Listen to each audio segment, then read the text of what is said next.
उन्होंने लिया ना पॉइंट ऑफ ऑर्डर, मैंने तो नहीं लिया। आप स्पीकर को एड्रेस करें, आप मेहरबानी करें। इस तरह नहीं चलेगा हाउस जिस तरह आप लोग चाहते हैं। मैं जनाब डिप्टी स्पीकर पहले जवाब दूंगा, उसके बाद सवाल का जवाब दूंगा। ऐसे नहीं होगा कि एक शख्स यहां से फर्दे वाहिद उठे और पूरे हाउस को डिक्टेट करे कि हाउस किस तरह चलना है। इस तरह हाउस नहीं चलेगा। जनाब स्पीकर, नो क्रॉस टॉक। जनाब स्पीकर, उठा रहा है जो फितने मेरी जमीनों में, उठा रहा है जो फितने मेरी जमीनों में, वो सांप हमने ही पाला है आस्तीनों में, वो सांप हमने ही पाला है आस्तीनों में। कहीं से जहर का तरियाक ढूंढना होगा, कहीं से जहर का तरियाक ढूंढना होगा, जो फैलता ही चला जा रहा है सीनों में। कसूरवार समझता नहीं कोई खुद को, कसूरवार समझता नहीं कोई खुद को, छिड़ी हुई है लड़ाई मुनाफिकीनों में। जनाब डिप्टी स्पीकर, आज जहां पे बहुत प्रचार किया गया, बहुत तकरीर की गई ऑनरेबल लीडर ऑफ ऑपोजिशन की तरफ से, ये जो डेथ टोल है अलेजिडली, ये डेथ टोल है या कोई पंखा है जो चल रहा है जिसमें कभी 1600 बंदे मर जाते हैं, कभी 1200 मर जाते हैं, कभी 400 मर जाते हैं, कभी 200 मर जाते हैं। आज मौसूफ 13 पे आके टिके हैं। तो मैं ये आपको बताना चाहता हूं कि क्या इनके झूठ को मान लिया जाए कि आपस में बदस्तों गिरेबान हैं, दूसरे के गिरेबान पकड़े हुए हैं। गौहर अली खान का गिरेबान अलीमा खान ने पकड़ा कि तुमने 12 अमवात क्यों कही, तुम 1200 पे क्यों नहीं आए। गजा फलस्तीन के इमेजेस को सोशल मीडिया पे फैलाते हैं, सड़क को लाल लथपथ दिखाते हैं खून में। मुल्क से बाहर बैठे इनके नुमाइंदे जो पैसे लेते हैं गैर मुल्की एजेंटों से, वो पूरी दुनिया में घूम रहे हैं कि जी पाकिस्तान में मैसेकर हो गया, इस्लामाबाद मैसेकर। मिसिंग पर्संस का प्रचार करते हैं। मुझे बताएं, इन्होंने कोई दरखास्त दी है मिसिंग पर्संस के हवाले से किसी मिनिस्ट्री को, इंटीरियर को या लॉ को? क्या आजम नजीर तारड़ साहब ने अभी जो एक ओवरऑल हाई कोर्ट की डायरेक्शन पे मिसिंग पर्संस पे मीटिंग की, एक भी नाम उमर अयूब साहब ने लिया? उमर अयूब साहब किस सिस्टम के बेनिफिशियरी हैं? दादे के पोते हैं कि रोज खड़े होके यहाँ पे मुनाफिकत करते हैं, किरदार कुशी करते हैं, इदारों की बात करते हैं। शर्म आनी चाहिए।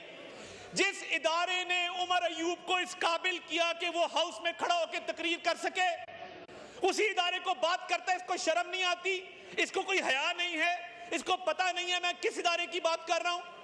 जनाब स्पीकर, आज जो केपी के हालात हैं, आज जो केपी के हालात हैं, मुझे बताइए कुरम में लाशें क्यों गिरी?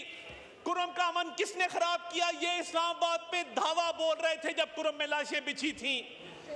इनके दौर में ये तो झूठा मुनाफिकत पे मबनी बयानियां है जिसके जवाब में कभी लाशों का नंबर 1200 कभी 12 है। क्या साहिवाल में जिन बच्चों के सामने उनके वालिदैन को गोलियां मारी गई थी बानी चेयरमैन पीटीआई के दौर में, उनको ताजियत करने के लिए 8 क्लब रोड लाहौर में बुलाया गया। वजीर आला सेक्रेटेरिएट में दुआ की गई उन बच्चों से जिनके वालिदैन के सीनों में गोलियां मार के उन्होंने उनको शहीद किया था। क्या आज तक टीएलपी से हमारा सियासी इख्तिलाफ सही, जो टीएलपी के लोगों पर लाहौर में सरेआम गोलियां चलाई गई, उनके 25 बंदों को मारा गया, क्या इन्होंने कभी उस पर बात की? क्या मुल्तान के कासिम बाग के जलसे में भगदड़ मचने से जो 25 लोग इनके अपने शहीद हुए, बानी चेयरमैन पीटीआई तकरीर फरमा रहे थे और सामने लाशें पड़ी थी, क्या उनसे ताजियत की? आज इनको लाशें नजर आ रही है, मैसेकर नजर आ रहा है। बैठे हैं कासिम गिलानी साहब, पूछिए आप इनसे, क्या मुल्तान में भगदड़ मचने से लाशें नहीं गिरी थी? ये बात करते हैं यहाँ पे आके।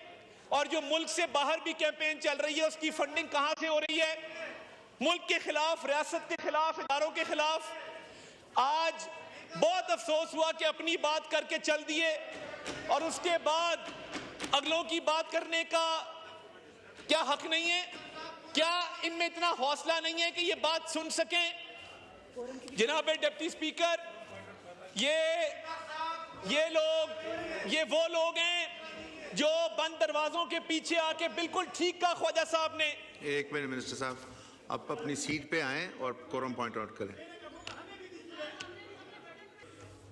जी, हाउस इज इन ऑर्डर। ये मिनिस्टर ये तारड़ साहब, भागता क्यों है? तारड़ साहब सर मैं एक मिनट सुन लें प्लीज। ये अभी क्वेश्चन आवर चल रहा है, 6:02 पे क्वेश्चन आवर शुरू हुआ है, 7:02 पे खत्म हो जाएगा। तो आप काइंडली, आपको मौका देंगे अगर आपने कुछ और बात करना है। अभी सिर्फ नहीं, अब आप सवाल का जवाब दें प्लीज। प्लीज, बहुत सारे सवालात रहते हैं ऑनरेबल मेंबर्स के। सिर्फ मैं ऊ पे करना चाहता हूं, अगर आप इजाजत देंगे। नहीं, आप I'll move to next question then please। जी, माइक खोलें। वॉकआउट कर जाऊंगा सर, आप माइक बंद कर दें, मैं वॉकआउट कर जाऊंगा सर।